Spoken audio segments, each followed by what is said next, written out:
Support WrestleTalk! Give us a subscribe. Rey Mysterio and his son bond over hitting a man with weapons. Keith Lee is now all our spirit animals. And NXT actually beat Raw and SmackDown. It seems a main roster call-up can actually be successful if it's an entire brand. I'm Ollie Davis and this is WWE Survivor Series 2019. In about 10 minutes. An inter-brand tag team battle royal kicked off the kickoff show, where 3 teams from Raw took on 3 teams from NXT and 4 teams from SmackDown. Yeah, that seems totally fair. It's almost like the match was hastily announced just a few hours before the pay-per-view started. This was a very clunky match with too many people in the ring, a few forgotten spots, and the NXT teams being eliminated quickly. It all came down to Rudolph the Impromptu tag team beating the Street Profits, giving SmackDown the night's first point, which this year actually counts even if it's on the pre-show. Your campaign worked, Xavier Woods. The Cruiserweight title match was much better, with Kalisto, Akira Tozawa and Lio Rush wrestling at a really fast pace. Rush retained with the final hour on Kalisto for the win, which gives 1 point to NXT. The New Day, Viking, don't mention the war experience! Raiders and Undisputed Era also put on a really fun match, devolving into a series of big dives outside, Eric Scoop slamming Ivar onto everyone, and Kyle O'Reilly yelping while being kicked in the face.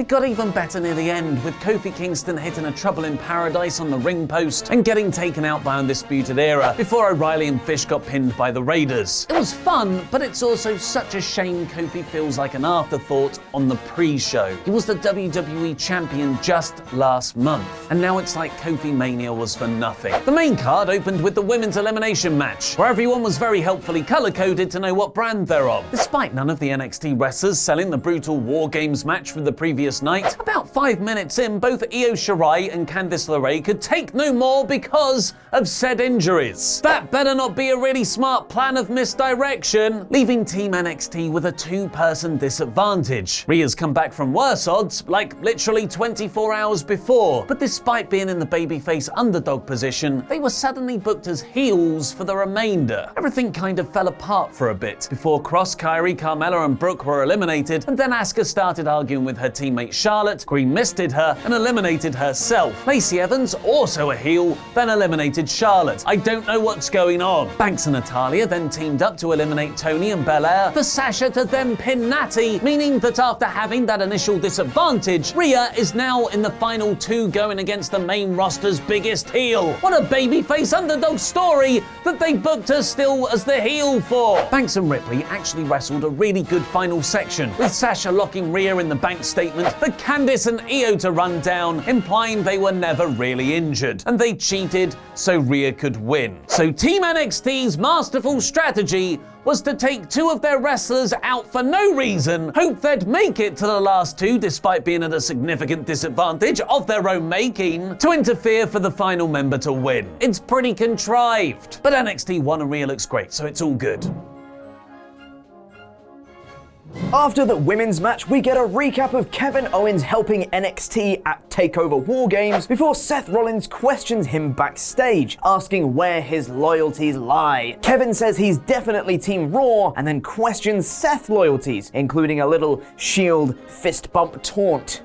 Nice. Up next was the mid-card title 3-way between Shinsuke Nakamura, Roderick Strong and AJ Styles, which was a really fun encounter. It still followed the general WWE triple threat formula of having a singles match but with a rotating cast, but when you have talent like Nakamura, Styles and Strong, everything looks so much better. Everyone laid in some stiff exchanges and the finish was a perfectly played one, with Shinsuke having already nailed a Kinshasa on Strong earlier. AJ hit the phenomenal forearm on Shinsuke, but Strong dumped AJ outside the ring and stole the pin for the victory. NXT wins again. I mean, I guess NXT is going to sweep the main show because it's a marathon, not a sprint. This played perfectly into Strong's character and is a nice callback to his stolen victory in the North American title defense against Keith Lee and Dominik Dijakovic on NXT as well. The Miz and Daniel Bryan are backstage next, with Miz imploring Bryan for the sake of themselves and their families, Bryan must stop the Fiend. Bryan simply responds,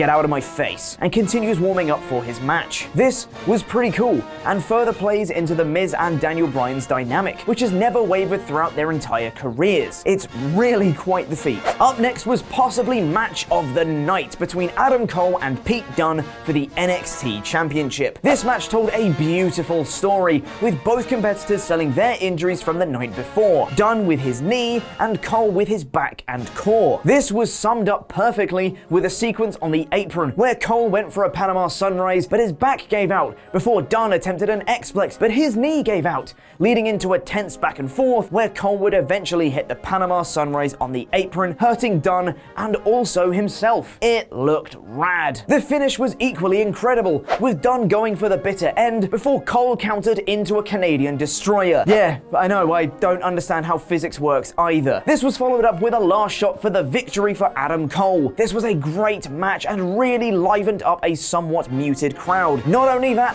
but it's another point for NXT.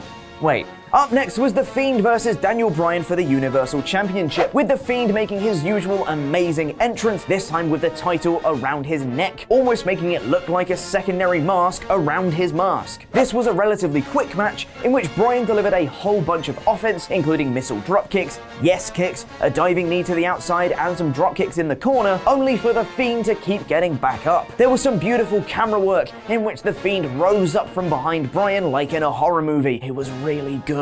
Bryan hit the running knee, which The Fiend kicked out of, and eventually The Fiend locked in the mandible claw, this time with a nice little variation where he kneeled on Bryan's arm, preventing him from squirming his way out of it or hitting him in retaliation. Bryan passed out and was counted for a 3 count on the mat for The Fiend to retain the blue belt. This was the second best Fiend match so far, after the Finn Balor match at SummerSlam, so thumbs up from me. Hot tag back to Ollie. Next up came the men's 5-on-5 elimination match, which was actually an exercise in how not to book your top babyface. Seth Rollins was booed heavily by the Chicago crowd, and to not help things at all, he eventually pinned beloved hometown boy Ali after he'd run wild around the ring. But apart from that slight annoyance, this was a really fun match with not just exciting spots, but most importantly, the stuff that makes those spots sing. Substance. First up was Walter facing off against Drew McIntyre and Braun Strowman. Those are some pretty big boys. And Walter was the most over with the crowd of all of them. Walter chops for you! Walter chops for you! Walter chops forever! Oh no, wait, he's just been eliminated by a Claymore. The crowd chanted "That's bad" but S word, but Walter looked terrific in the opening section and got put away by one of the most protected moves in the company. Switching styles from big sweaty men, we then got some mat wrestling. Matt Riddle wrestling, that is, as he brilliantly grappled with Shorty G. Everyone got their chance to shine. Tommaso Ciampa eliminated Kevin Owens, despite KO helping him not just earlier in the match, but also being the 4th man for Team Ciampa at War Games the night before. Riddle eliminated Mr. Survivor Series Randy Orton himself. A lot of stuff happened. It was a half-hour match, and not all of it was good, like Strowman getting counted out despite the referee not really doing counts for anyone else, and how Owens could have stayed in for longer, playing up the questions over his loyalty. But the final 3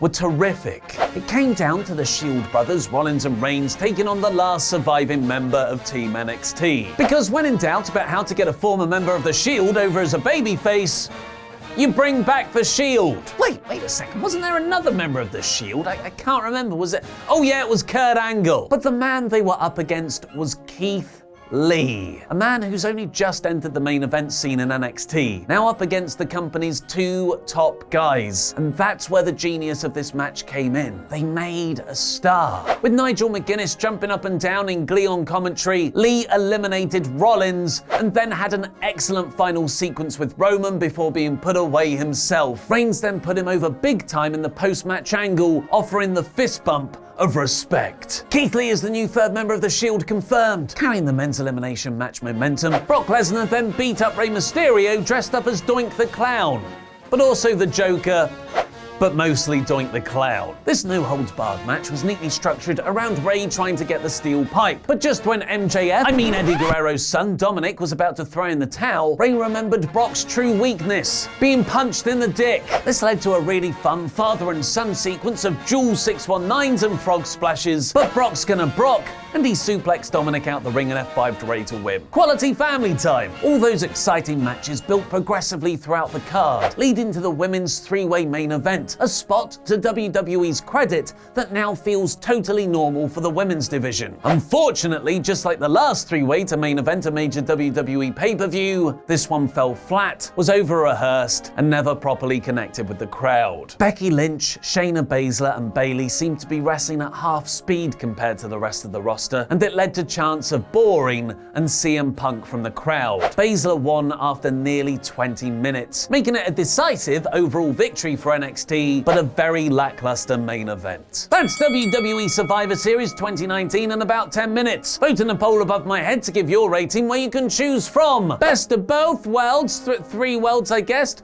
great pay-per-view, thumbs in the middle, meh-per-view, and worst of three worlds. And comment with your thoughts on the show down below, because I'll be replying to people from out of nowhere. NXT really made this pay-per-view, not just bringing with it fresh, untainted faces, but also a style of in-ring wrestling that's far more exciting for me personally to watch than the usual main roster product. Brock vs. Ray was fun, Fiend vs. Bryan was Bray's second best match so far, and Keith Lee is my everything. This year's Survivor Series is a great pay-per-view. But which AEW star was shown in the NXT crowd at TakeOver War Games? Click the video on the right to find out. And which WWE star has finally been released? Click the video below that to learn more. I've been Ollie Davis, and that was wrestling.